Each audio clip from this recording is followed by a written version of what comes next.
હું પંડ્યા આરતી આપ જોઈ રહ્યા છો સ્પાર્ક ટુડે ન્યૂઝ સમાચાર સુરતથી મળી રહ્યા છે। સુરત એસઓજી પોલીસે પીપલોદ વિસ્તારમાંથી ડોક્ટરના પ્રિસ્ક્રિપ્શન વગર નશાકારક સિરપ તથા ટેબ્લેટનું વેચાણ કરતા મેડિકલ સ્ટોર પર દરોડા પાડ્યા। પોલીસે અલગ અલગ કંપનીના સિરપની બોટલો અને ટેબ્લેટ કબજે કરી છે। સુરત પોલીસ દ્વારા no drugs in Surat city અભિયાન હાથ ચલાવવામાં આવી રહ્યું છે, જે અંતર્ગત શહેરના નશાકારક વસ્તુઓનું વેચાણ અંતર્ગત શહેરમાં જે કામ કરવામાં આવી રહ્યું છે તેમજ વેચાણ કરતા અને સેવન કરતા લોકો સામે કડક હાથે કામગીરી કરવામાં આવી રહી છે।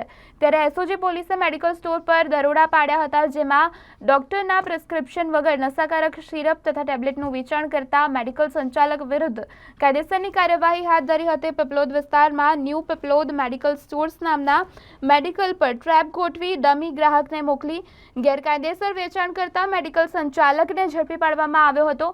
પોલીસે મિનેશ બાબુભાઈ સુતારિયાને 8661ના મુદ્દા માલ સાથે ધરપકડ કરી છે અને આગળની કાયદેસરની કાર્યવાહી હાથ ધરી છે।